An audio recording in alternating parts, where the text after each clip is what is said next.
A few months back, Arslanbek Makhmudov's name was floating around the Anthony Joshua conversation like it was almost a done deal.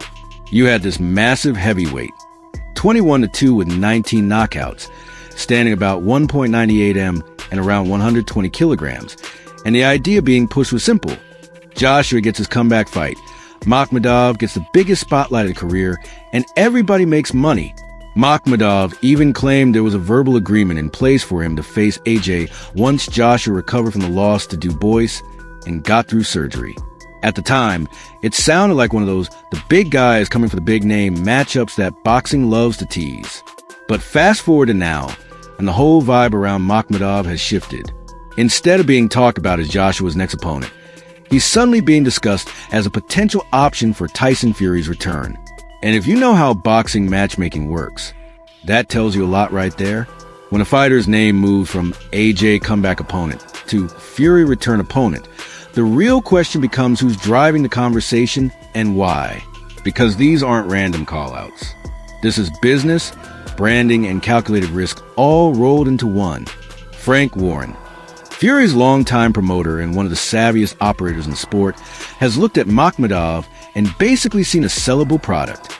The logic is pretty cold but very realistic. Makhmudov looks terrifying. He carries that giant heavyweight aura and has enough presence to make a fight poster pop. But inside the ropes, based on what we've already seen, he's not necessarily the kind of technical nightmare that would have the Gypsy King losing sleep. So you get that perfect promoter balance. Danger in the marketing, control in the matchup. It's the kind of pairing that can be pitched as high stakes without actually being the most hazardous choice on the board. War was asked directly about Makhmudov on Box Nation, and he didn't dance around it. He said, "Fury is a very smart guy. He knows what he wants to do and how to achieve it.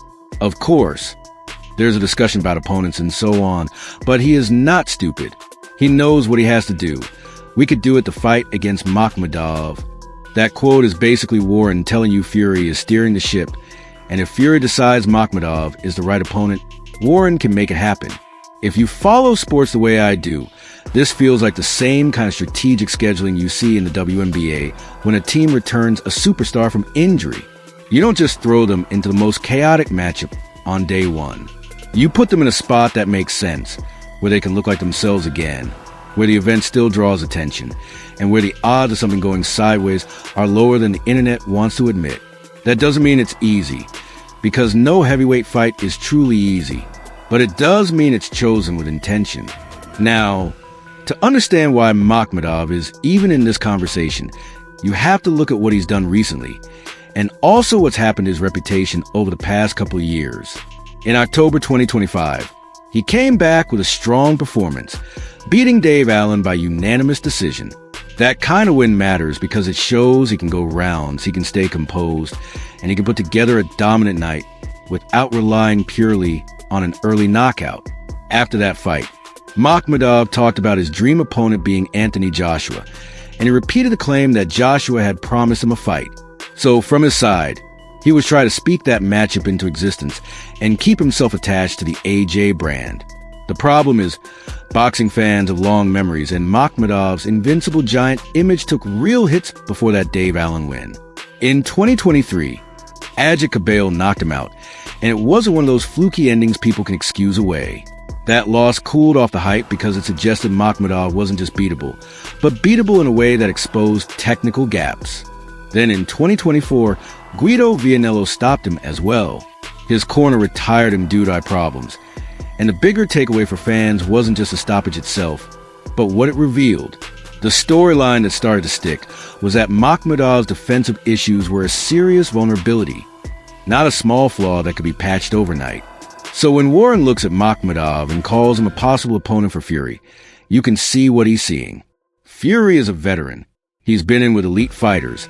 He's navigated different styles. He's handled pressure on the biggest stages. If the concern around Makhmudov is defense and technical limitations, then a fighter like Fury is exactly the type who can exploit that. And from a promotional standpoint, you still get to sell the Russian giant aura, the intimidation factor, the size, the raw power, all of it. And that's where Makhmudov becomes such an interesting character in the heavyweight scene. because even if his in-ring resume has those dents in it, his overall image is still built for headlines. He's the kind of guy casual fans look at and immediately believe he's dangerous. Broad shoulders, heavyweight size, knockout ratio, that walking tank energy in boxing perception sells. It always has. Sometimes the scariest looking opponents aren't the most skilled, but they're the easiest to market because the visual does half the work. Makhmudov also has that extra layer of internet mythology around him, which is exactly the kind of thing that turns a normal fight week into a spectacle. There's a video that's gone around showing him in a confrontation with a bear that he even tried to restrain. There are also clips online of him taking hits to the abdomen with a sledgehammer, not full force, but enough to make people watching wince and repost it like, "What am I looking at?" Whether you love it or think it's ridiculous, it feeds the same narrative. This guy is built differently, and in the UK, he's even been described as a kind of James Bond villain, which tells you how perfectly his image fits the entertainment side of heavyweight boxing. That's why this matchup talk is getting traction. Even though hardcore fans will immediately bring up his knockout losses and ask how competitive it really would be with Fury. From a pure boxing standpoint, you can debate it all day, but from the standpoint of building an event, it practically markets itself. Tyson Fury returning is already a major draw. Add a 1.98 M, 120 kilograms opponent with a knockout-heavy record and a viral human wrecking ball reputation, and suddenly you've got something that looks huge on paper, huge in promotional clips, and huge in highlight packages. The other angle here is what this says about Anthony Joshua's situation. Not long ago, the conversation was Makhmudov waiting for AJ. Now the noise is shifting toward Fury. That alone suggests the Joshua link has cooled, at least a moment. And if you're Makhmudov, this is exactly why you keep your name in the mix publicly. Heavyweight boxing is all about timing and availability. 1 week you're the rumored opponent. The next week the business moves somewhere else. If Fury's camp decides they want him, that's a massive opportunity that could change the direction of his career faster than another couple of mid-level wins ever could. At the same time, it's not like Makhmudov is being presented as a no-hope opponent. Even people who criticize his defense will admit he's tough and physically imposing, and that matters in heavyweight boxing, because size and strength can drag opponents into uncomfortable moments. He can make a fight ugly. He can make you work. And if you're coming back after time away, sometimes the last thing you want is a slick, fast, technically perfect opponent who forces you to solve puzzles immediately. A big, aggressive heavyweight can be a different type of challenge, but one a top-level veteran might prefer because it's more readable. You can plan for it. You can anticipate it. That's why Warren's framing is so telling. He's not saying Fury is desperate. He's saying Fury is smart and he knows what he wants. Promoters rarely say things like that unless the direction is at least being seriously discussed. And when Warren says, "We could do it," he's letting the public know the door is open without locking himself into a promise. If this does happen, expect the build-up to lean heavily into Makhmudov's intimidating image, because that's the easiest way to sell the danger without needing to overcomplicate the boxing analysis. The promos write themselves. The size comparisons, the highlight reels, the viral clips, the villain branding. The whole thing would feel like a blockbuster trailer. And Fury has always been great at turning a fight into an event, whether you love him or can't stand him, because he understands the entertainment side as well as anyone. But here's the reality check that fans will keep returning to. Makhmudov has already been shown to be vulnerable by better coached, more technically sound heavyweights. Cabello knocked him out in 2023. Vianello stopped him in 2024. And those results didn't come out of nowhere.